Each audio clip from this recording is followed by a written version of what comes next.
आपका अप्रैल में डेली का एग्जाम है और आपको मुझसे टिप्स चाहिए, मतलब 20 दिन पहले आपको टिप्स चाहिए, बिल्कुल मिलेगी आपको टिप्स। चाहे आपने स्पेनिश का जो डेली एग्जाम है उसका A1 लेवल भरा हो, A2 लेवल भरा हो, B1 B2 सबके लिए यही टिप्स है। आप सभी को ये वीडियो देखनी होगी क्योंकि मेरा नाम है रिजवान खान और मैं हूँ लखनऊ से। आप सभी के लिए काफ़ी टाइम से स्पेनिश से रिलेटेड वीडियोस बना रहा हूँ, वो भी हिंदी माध्यम से। आप सभी का प्यार मुझे इसी तरह से मिलता रहे ताकि मैं आप सभी के लिए वीडियोस ऐसी ही बनाता रहूँ। सबसे पहले तो आपको वीडियो को लाइक करना है, चैनल को सब्सक्राइब करना है और साथ ही साथ मुझे इंस्टाग्राम और फेसबुक पेज पर भी फॉलो कर लीजिए। अगर आप मेरी ऑनलाइन क्लासेस ज्वाइन करना चाहते हैं जिस पर मैं नेटिव स्पीकर के साथ में आपकी एग्ज़ाम की प्रैक्टिस करवाता हूँ, तो आप लोग मेरा एप्लीकेशन डाउनलोड कर लीजिए जिसका नाम है our language school.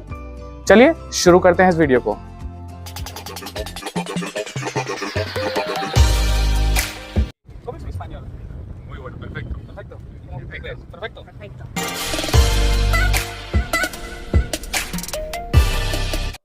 Consejo número 1, सबसे पहले तो आप जो मॉडल पेपर हैं उनको सॉल्व करिए। वो मॉडल पेपर आपको कहाँ से मिलेंगे? रामोन की बुक है, एडेल्सा की बुक है और साथ ही साथ अगर आप A1 A2 को दे रहे हैं, लेवल के एग्जाम दे रहे हैं, तो इंटरनेट पे तमाम फ्री में, सच बता रहा हूँ, फ्री में आपको मॉडल पेपर मिल जाएंगे जिसमें आपको कॉम्प्रिहेंशन दे लेक्चर और ऑडियो के लिए यूट्यूब पे भी तमाम मॉडल पेपर, तमाम नहीं लेकिन मॉडल पेपर हाँ मौजूद हैं। ठीक है, A1 A2 तो स्पेशली मौजूद हैं। B1 के लिए आप 2-3 किताबें मैं रिकमेंड कर देता हूँ। अभी मैंने एक वीडियो बनाई है, चाहे तो आप वो देख लीजिए। B2 की भी मैं वीडियो बना रखी है, उस पर भी मैंने बता रखी है कहाँ पे आपको ऑडियो की चीज़ें मिल जाएंगे। सबसे बढ़िया जो लोग दिल्ली में रहते हैं या जहाँ पे एम्बेसी है, वहाँ की लाइब्रेरी आप एक्सेस कर सकते हैं अगर आपने डेली का एग्जामिनेशन फॉर्म भर रखा है तो उसी में सब इंक्लूड होता है। और फिर उसके बाद आप वहाँ पे जाके जितने ज़्यादा हो सके उतने ज़्यादा मॉडल पेपर सॉल्व करिए। कॉम्प्रिहेंशन द लेक्चर आपको खूब प्रैक्टिस करना है। इतनी तेज़ आपकी कॉम्प्रिहेंशन होनी चाहिए, इतनी तेज़ होनी चाहिए कि आप पढ़ें और तुरंत समझ में आ जाए। आपका अगर मार्क्स कम आएगा ना तो सबसे ज़्यादा प्रॉब्लम यही कॉम्प्रिहेंशन वाली होती है।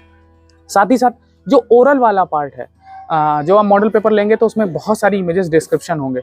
आप ओरल में इमेज डिस्क्रिप्शन को एकदम चार्ट पोंछ के बैठ जाइए, इतनी प्रैक्टिस करिए इमेज डिस्क्रिप्शन की। उसका एक पैटर्न होता है, कोई भी इमेज देखिए, इमेज में कौन है ना, वो लोग कहाँ पे हैं, दिखते कैसे हैं, कपड़े कौन से पहने हैं, क्या कर रहे हैं, कैसा फील कर रहे हैं और आगे क्या करेंगे, यही सब चीज़ें आपको बतानी होती है। और साथ ही साथ इसी इमेज के बेस पे वो आपसे सवाल पूछता है।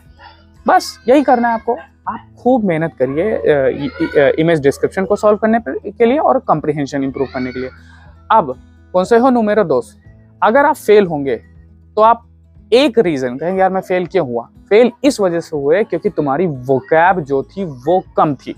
आप जिस भी लेवल का एग्जाम दे रहे हो उस लेवल की वोकैब आपकी अच्छी नहीं है, वो खूब प्रैक्टिस करिए। वो कहाँ से? अवला इंटरनेशनल आप पढ़िए, पूरी पढ़िए, जहाँ भी अवला इंटरनेशनल पढ़िए, रामोन की जो पढ़िए, एडेल्सा की बुक पढ़िए, जो भी आप मॉडल पेपर पढ़िए, जो भी आप जिससे पढ़ रहे हैं उसमें एक बार रीडिंग करिए। जो जो वोकैब नहीं आ रही उसकी एक लिस्ट बना लीजिए, वो याद कर लीजिए।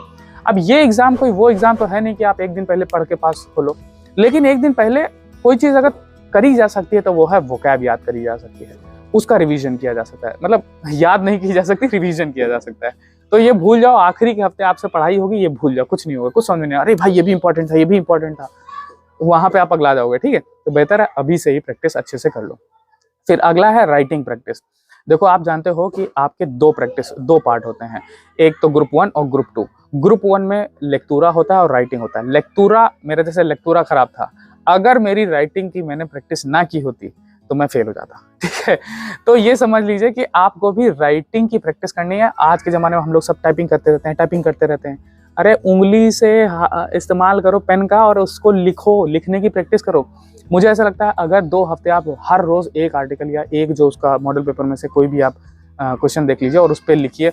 लिखने के बाद अपने नेटिव स्पीकर, अपने फ्रेंड जिनके साथ भी आप प्रैक्टिस कर रहे हैं उनको दिखाइए, वो प्रैक्टिस कर लीजिए। आपका राइटिंग पार्ट अगर अच्छा गया तो यकीन मानो कि दोनों बहुत ही ज़्यादा बेस्ट कॉम्बिनेशन बनेगा आपका। तो राइटिंग की प्लीज़ प्रैक्टिस करिए।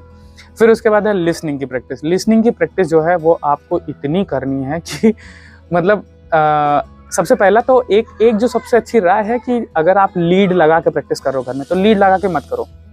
फ़ोन खाली कमरे में रखो या खुद से दूर रखो, जहाँ शोर हो रहा है वहाँ रखो।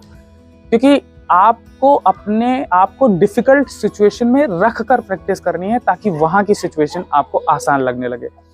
तो मैं जब पहली बार एग्जाम एक बार मैं फेल हुआ था तो मुझे भी ये लगा कि यार मैं घर पे तो बहुत अच्छे से सुन ले रहा था, वहाँ क्या हो जाता था। वहाँ तो पहली बार आवाज़ चलती थी, कुछ समझ में नहीं आता था, और दूसरे बार में जब आता था तब तक गाड़ी छूट जाती थी। जबकि फेल नहीं हुआ था, पास हो गए थे, ऐसी बात नहीं है। इस वाले पार्ट में लिसनिंग वाले में कभी कम नंबर नहीं आए, लेकिन लोगों की ये वीकनेस होती है। मैं आपको अभी से बता रहा हूँ, ये आपका वीक पॉइंट है, ये आपका स्ट्रॉन्ग पॉइंट बन सकता है अगर आपने इस तरह से खूब प्रैक्टिस करी। दूसरी चीज़, स्पेनिश एक्सेंट की प्रैक्टिस करना शुरू कर दिया। अगर लैटिन अमेरिकन भी है तो कोई बुराई नहीं है, यानी कि आप फेल हो जाओगे, है ना, ऐसा कुछ भी नहीं है।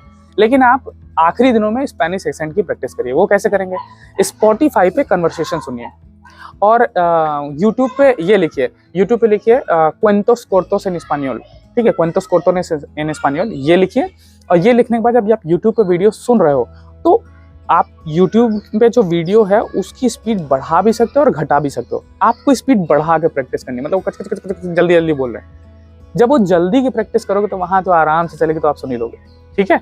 और साथ ही साथ जब आपका एग्जाम हो रहा होगा, ठीक है, तो आपको एग्जाम पे किस तरह से, किस पैटर्न में क्वेश्चन पूछे जाएंगे तो वो आपको पता होगा। जब तक वो इंस्ट्रक्शन रीड कर रहे होंगे तब तक आपने पूरा क्वेश्चन जो लिखा है उसके ऑप्शन पढ़ लिया, पढ़ने के बाद उसमें मार्क कर लिया, ठीक है। फिर आपको 30 सेकंड देते हैं, 30 सेकंड जो आपको मिलते हैं वो पढ़ने के लिए, वो, और जब तक वो 1 मिनट या 30 सेकंड जो वो इंस्ट्रक्शन पढ़ रहे हैं उतनी देर आपके पास 1-1.5 मिनट होगा जो आपके ऑप्शन दे रखे उनको पढ़ने के लिए।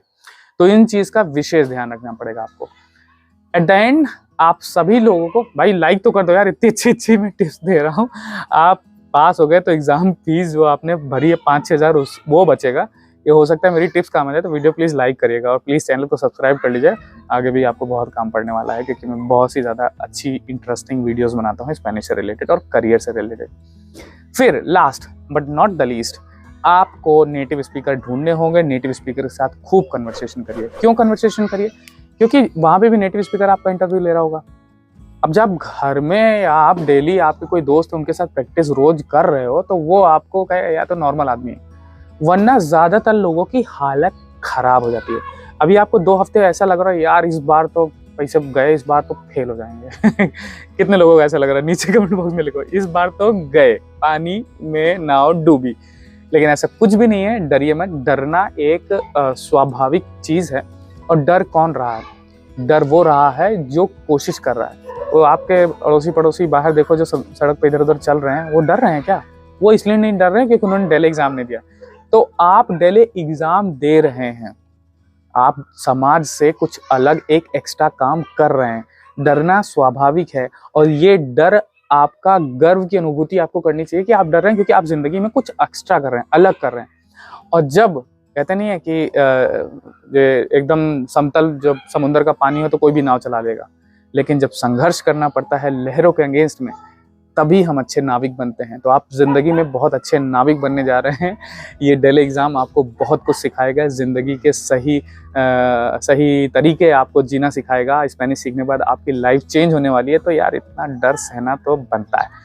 और बाकी मैं हूँ आपके साथ में, मैं आपको यूं ही टिप्स देता रहूँगा। वीडियो अच्छी लगे तो मुझे कमेंट बॉक्स में लिखकर ज़रूर बताएं, और मैं आगे भी इसी तरह के आपके लिए वीडियोस बनाता रहूँगा। तो दोस्तों मिलते हैं आपसे अगली वीडियो में, तब तक के लिए